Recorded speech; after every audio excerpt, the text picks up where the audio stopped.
بسم اللہ الرحمن الرحیم۔ دوزخ میں دیے جانے والے عذاب۔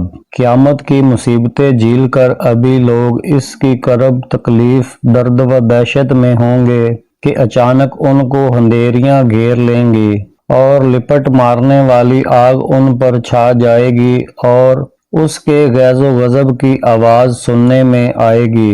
اس وقت بدکاروں کو عذاب کا یقین ہوگا اور لوگ گھٹنوں کے بل گر پڑیں گے۔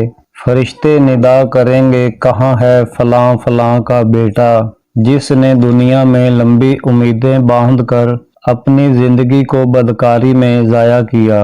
اب یہ ملائکہ ان لوگوں کو آہنی گرزوں سے ہنکاتے دوزخ میں لے جائیں گے۔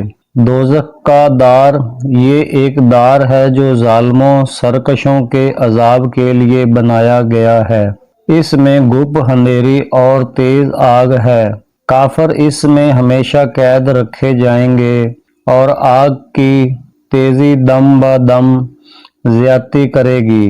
پینے کو انہیں گرم پانی ملے گا اور اس قدر گرم کہ جس سے منہ پھٹ جائے اور اوپر کا ہونٹ سکڑ کر آدھے سر تک پہنچے اور نیچے کا پھٹ کر لٹک آئے۔ ان کی قرارگاہ ٹھہرنے کی جگہ جہنم دوزخ کا ایک طبقہ ہے۔ ملائکہ ان کو ماریں گے، ان کی آرزو ہوگی کہ وہ کسی طرح ہلاک ہو جائیں اور ان کی رہائی کی کوئی صورت نہ ہوگی۔ قدم پیشانیوں سے ملا کر باندھ دیے جائیں گے، گناہوں کی سیاہی سے منہ کالے ہوں گے۔ جہنم کے اطراف و جوانب شور مچاتے اور فریاد کرتے ہوں گے کہ اے مالک دروغا جہنم کا، نام عذاب کا وعدہ ہم پر پورا ہو چکا ہے۔ اے مالک علیہ السلام، لوہے کے بوجھ نے ہمیں چکنا چور کر دیا۔ اے مالک علیہ السلام، ہمارے بدنوں کی کھالیں جل گئیں۔ اے مالک علیہ السلام، ہم کو اس دوزخ سے نکال، ہم پھر ایسی نافرمانی نہ کریں گے۔ فرشتے کہیں گے دور ہو، اب امن نہیں اور اس ذلت کے گھر سے رہائی نہ ملے گی۔ اس میں ذلیل پڑے رہو اور ہم سے بات نہ کرو۔ اس وقت ان کی امیدیں ٹوٹ جائیں گی اور دنیا میں جو کچھ سرکشی وہ کر چکے ہیں اس پر افسوس کریں گے، لیکن اس وقت عذر و ندامت شرمندگی کچھ کام نہ آئے گا، افسوس کچھ فائدہ نہ دے گا، بلکہ وہ ہاتھ پاؤں باندھ کر چہروں کے بل آگ میں دھکیل دیے جائیں گے۔ ہر طرف آگ ہی آگ، ان کے اوپر بھی آگ ہوگی، نیچے بھی آگ، داہنے بھی آگ، بائیں بھی آگ۔ آگ کے سمندر میں ڈوبے ہوں گے۔ کھانا آگ اور پینا آگ، پہناوا آگ اور بچھونا آگ، ہر طرح آگ ہی آگ۔ اس پر گرزوں کی مار اور بھاری بیڑیوں کا بوجھ، آگ انہیں اس طرح کھولائے گی جس طرح ہانڈیاں کھولتی ہیں۔ وہ شور مچائیں گے، ان کے سروں پر سے کھولتا پانی ڈالا جائے گا جس سے ان کے پیٹ کی آنتیں اور بدنوں کی کھالیں پگھل جائیں گی۔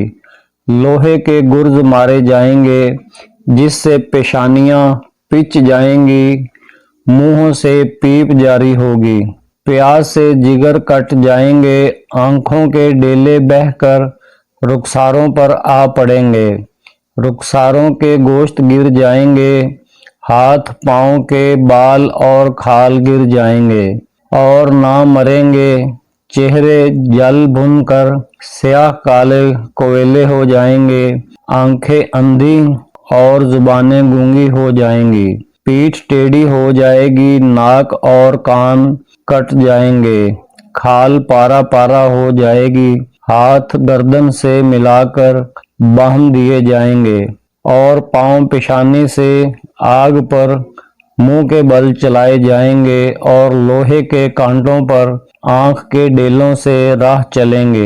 آگ کی لپٹ بدن کے اندر سرایت کر جائے گی اور دوزخ کے سانپ بچھو بدن پر لپٹے ڈستے کاٹتے ہوں گے۔ یہ مختصر حال ہے جو باجمال اختصار کے ساتھ ذکر کیا گیا۔ 70,000 اژدھے اور بچھو حدیث شریف میں ہے۔ دوزخ میں 70,000 وادیاں ہیں، ہر وادی میں 70,000 گھاٹیاں، ہر گھاٹی میں 70,000 اژدھے اور 70,000 بچھو ہیں۔ ہر کافر و منافق کو ان گھاٹیوں میں پہنچنا ضرور ہے۔ حضور صلی اللہ علیہ وآلہ وسلم نے فرمایا، جب اذن سے پناہ مانگو۔ صحابہ کرام علیہم الرضوان نے عرض کیا، جب حزن کیا چیز ہے؟ فرمایا، جہنم میں ایک وادی ہے جس سے جہنم بھی روزانہ 70,000 بار پناہ مانگتی ہے۔ اللہ تعالیٰ اپنے غضب و عذاب سے پناہ دے اور ہمیں اور سب مسلمانوں کو اپنے غفو کرم سے بخشے، آمین۔ جب تمام جنتی جنت میں پہنچ جائیں گے اور دوزخ میں فقط وہی لوگ رہ جائیں گے جن کو ہمیشہ وہاں رہنا ہے، اس وقت جنت اور دوزخ کے درمیان مینڈے کی شکل میں موت لائی جائے گی اور تمام بہشتیوں اور دوزخیوں کو دکھا کر ذبح کر دی جائے گی۔ پھر فرما دیا جائے گا کہ اے اہل جنت، تمہارے لیے ہمیشہ ہمیشہ جنت اور اس کی نعمتیں، اور اے اہل دوزخ، تمہارے لیے ہمیشہ عذاب ہے۔ موت ذبح کر دی گئی، اب ہمیشہ کی زندگی ہے، ہلاک و فنا نہیں۔ اس وقت اہل جنت کے فرح سرور کی کوئی انتہا نہ ہوگی، اسی طرح دوزخیوں کے رنج و غم کی۔